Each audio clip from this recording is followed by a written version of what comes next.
Corporate system గురించి, hospitality గురించి మీ అభిప్రాయం ఏంటి? ఫస్ట్ రోబోటిక్ సర్జరీస్ కార్పొరేట్ వల్ల చేస్తున్నారు. ఇన్ఫెక్షన్స్ జరగకుండా అని అదర్ ప్రాబ్లమ్స్ కూడా రాకుండా మంచి ఎస్టాబ్లిషన్స్ తోటి చేస్తారు. హైదరాబాద్లో కార్పొరేట్ అనేది ఒక నెంబర్ 1 రేంజ్లో ఉంది. మీరు ఇప్పుడు ఫిజియోథెరపీ బ్యాక్గ్రౌండ్ కదా, సో ఒక బ్యాక్ పెయిన్ లేకపోతే నెక్ పెయిన్, నీ పెయిన్ ఇట్లా కేసెస్ మీరు రెగ్యులర్ గా చూస్తూ ఉంటారు. వాటిని మీరు ఎలా ట్రీట్ చేస్తారు? వాటిని డిపెండ్స్ అపాన్ ఏజ్ రిలేటెడ్ని బట్టి ట్రీట్ చేస్తూ ఉంటాం. ఫర్ ఎగ్జాంపుల్ ఒక 30 ఇయర్స్ నుంచి 35 ఇయర్స్ లోపు ఒక పర్సన్ బ్యాక్ పెయిన్తో సఫర్ అవుతున్నాడు. ఫస్ట్ ఆక్యుపేషన్ హిస్టరీ తెలుసుకుంటాం. ఆక్యుపేషన్ హిస్టరీ ఏంటి, మెకానికల్ పోస్చర్స్ మెయింటైన్ చేస్తున్నాడా, వైటమిన్స్ డెఫిషియన్సీ వల్ల కూడా ఈ బ్యాక్ పెయిన్ రావచ్చు. ఐటీ ప్రొఫెషన్స్ ఎక్కువగా కూర్చొని వర్క్ చేస్తుంటారు, స్టూపింగ్ పోస్చర్ ఎక్కువ ఉంటుంది. ప్లస్ కాంప్లెక్స్లో కానీ మాల్స్లో కానీ వర్క్ చేసే వాళ్ళు ఎక్కువసేపు నించొని కూడా వర్క్ చేస్తుంటారు. ప్లస్ వెయిట్స్ లేపే వాళ్ళు కూడా వాళ్ళలో ఎక్కువగా ఈ బ్యాక్ పెయిన్ అనేది వస్తుంది. ఒక్కొక్కరికి ఒక్కొక్క రూట్ ఆఫ్ కాజ్ అనేది ఉంటుంది. ఆ రూట్ ఆఫ్ కాజ్ తెలుసుకొని మాత్రం ట్రీట్ చేస్తే మొత్తం క్లియర్ చేసుకోవచ్చు. ఇలాంటి ఒక కండిషన్ వచ్చినప్పుడు బేసిక్ గా పేషెంట్స్ ఇప్పుడు గూగుల్లో సెర్చ్ చేసుకోను, ఇప్పుడు చాట్ జీబీటీ కొత్తగా ఉంది, సో చాట్ జీబీటీలో సెర్చ్ చేసుకోను దానికి ట్రీట్మెంట్ ఎలా ఉంటుంది అని వాళ్ళే కన్క్లూజన్కి వస్తున్నారు.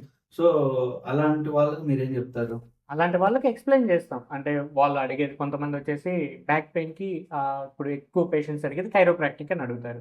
కైరోప్రాక్టిక్ వచ్చి ముఖ్య ఉద్దేశం ఏంటనే దాని గురించి వాళ్ళకి ఎక్స్ప్లెయిన్ చేస్తారు. కొంతమంది బ్యాక్ పెయిన్ తర్వాత రేంజ్ వాళ్ళు డిస్క్ బల్జ్ కండిషన్స్ కూడా ఉంటుంది. ఆ డిస్క్ బల్జ్ ఉన్నప్పుడు వీళ్ళు సెర్చ్ చేసుకొని స్పైనల్ డీకంప్రెషన్స్ అని ఇప్పుడు ఫిజియోథెరపీలో మంచి అడ్వాన్స్డ్ డీకంప్రెషన్ మిషన్స్ అనేవి వాళ్ళే అడుగుతారు. ఆ ట్రీట్మెంట్ ఎలా యూజ్ అవుతుందో ఎక్స్ప్లెయిన్ చేస్తాం. మోస్ట్లీ ఇప్పుడు అందరు డాక్టర్లు ఈ ఎంఆర్ఐలు, సిటీలు ఇవి అడ్వైజ్ చేస్తారు కదా, సో ఇవి అసలు హార్మ్ఫుల్లా లేకపోతే యూస్ఫుల్లా? వాటి మీద మీ ఒపీనియన్ ఏంటి? అసలు అవసరమే? ఎంఆర్ఐ, సిటీ, ఎక్స్రేలు అనేది ఖచ్చితంగా అవసరమే. డయాగ్నోసిస్ పర్పస్లో ఖచ్చితంగా అవసరం. సెకండరీగా యూజ్ చేసుకోవాలి. ఫర్ ఎగ్జాంపుల్ ఇప్పుడు మీరు అడిగిన బ్యాక్ పెయిన్ కండిషన్లోనే ఆ పేషెంట్ వచ్చిన తర్వాత కొన్ని స్పెషల్ టెస్ట్లు అనేది ఉంటుంది. ఆ స్పెషల్ టెస్ట్లు ఏమేంటి అంటే ఎస్ఎల్ఆర్టీ టెస్ట్, ఫెబర్స్ టెస్ట్, అంటే ఫిగర్ ఆఫ్ 4 అంటారు. ఎస్ఎల్ఆర్టీ వచ్చేసి అంటే స్ట్రైట్ లెగ్ రైజ్ చేసినప్పుడు ఏదైనా మజిల్ టైట్ ఉంటే ఆ పెయిన్ అనేది రేజ్ అవుతుంటుంది. If in case disc bulge ఉన్నా కూడా రేడియేటింగ్ పెయిన్ స్టార్ట్ అవుతుంటుంది. ఫెబర్స్ టెస్ట్ ఎందుకంటే సాక్రోలియాక్ జాయింట్ అంటారు. బ్యాక్ రీజియన్లోనే ఒక మూవ్మెంట్ లేని ఒక జాయింట్ కూడా ఉంటుంది ఓవర్లోడ్ అవడం వల్ల. ఆ జాయింట్ ఏదైనా ఇన్ఫ్లమేషన్ ఉన్నా టైట్ ఉన్నా వస్తుంటుంది.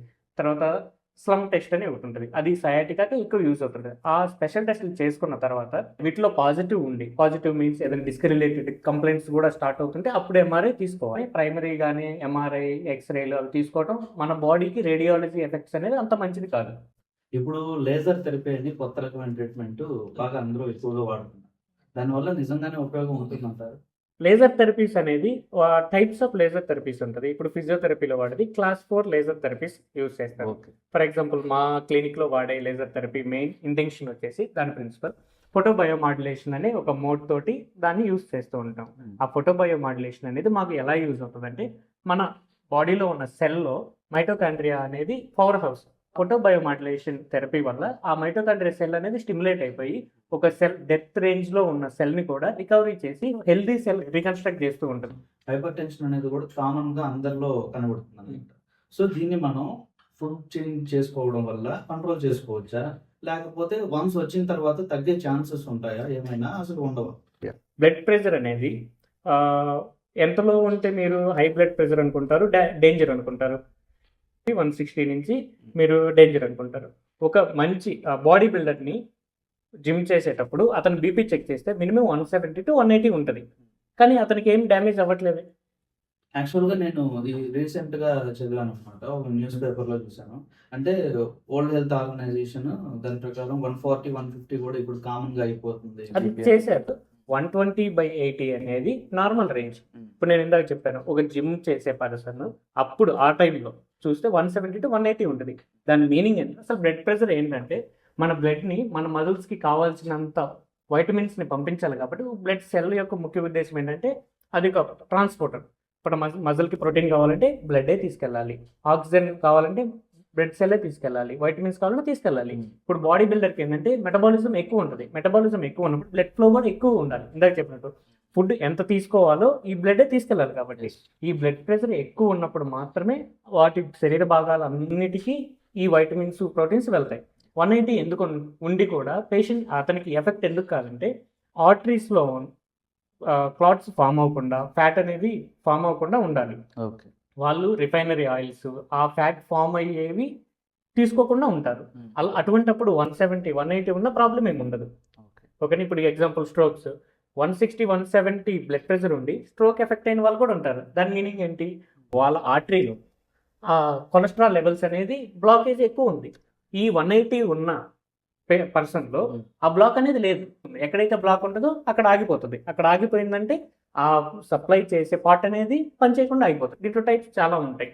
ఇష్కమిక్ అని, ట్రాన్షియంట్ అని, హెమరేజ్ అని ఉంటాయి. ఈ మధ్య ఇప్పుడు ఈ ఆపరేషన్స్ కాకుండా జాయింట్స్ లోకి ఏవో ఇంజెక్షన్స్ ఇస్తున్నారు కదా, సో వాటి గురించి మీరు ఏం చెప్తారు? అయితే ఇంజెక్షన్స్ అంటే రీజనరేటివ్ థెరపీ అంటారు. ఓకే. మన ప్లాస్మా సెల్స్ని తీసి వాటిని వేరుగా చేసి మన మోకాల్లోకి ఇస్తారు.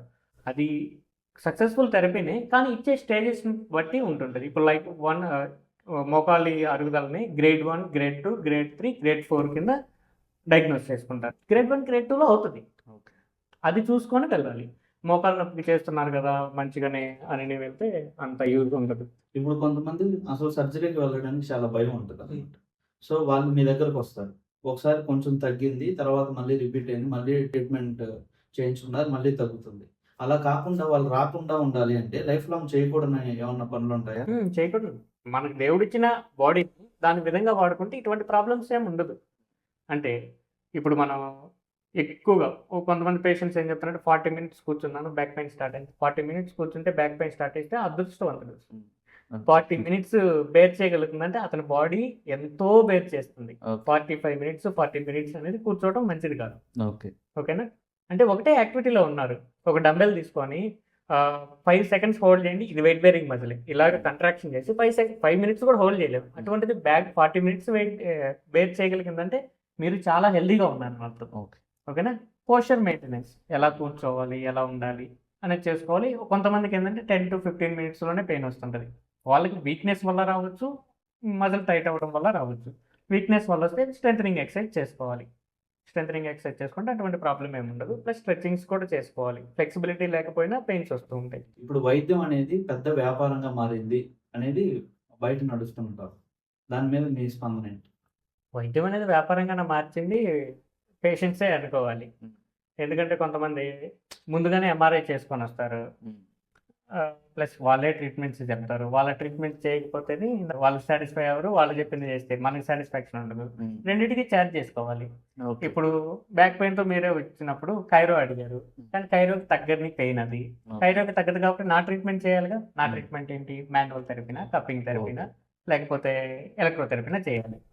కైరోకి చేయాలి, కైరో మీ ట్రీట్మెంట్ చేయాలి. కైరోకి మా ఛార్జెస్. ఎగ్జాంపుల్ ఒక మాన్యువల్ థెరపీకి, ఒక ఎలక్ట్రోథెరపీ పేషెంట్సే అలవాటు చేశారు. ఇప్పుడు నన్ను ఫాలో అయితే అయిపోతుంది, కానీ మీ ట్రీట్మెంట్ ఉంది కదా, దాన్ని మా మీద చేస్తే ఇంత తీసుకున్నారని మీరే అంటారు. ఫస్ట్ డాక్టర్ నాలెడ్జ్ని తీసుకోవాలి. అది మంచో చెడో ఇంకొక డాక్టర్ తోటి కంపేర్ చేసుకోండి. తగ్గకపోతుంటే డాక్టర్ చేంజ్ చేసుకోండి, తప్పలేదు. అప్పుడు చేంజ్ చేసుకొని ఒకసారి కంపేర్ చేసుకుంటే ఓకే ఈజ్ ద బెస్ట్ అనేది ఉండాలి. అయితే బేసిక్ గా జరుగుతుంది. లైక్ ఆర్థోపెడిక్స్ డాక్టర్కి వెళ్తే ఇంకా ఆయన జనరల్ గా మాట్లాడాలని హెయిర్ లాస్ అవుతుంది, దానికి కూడా ఏమన్నా ట్రీట్మెంట్ చేస్తారని అడుగుతారు. కానీ వాళ్ళని చూసి సైకలాజికల్ గా చూసే చేస్తూ ఉంటాం. మీరు చెప్పింది మీ దగ్గరకు వచ్చే పేషెంట్స్ కి ఇలా ఉంటది, ఇలా బిహేవ్ చేస్తారని.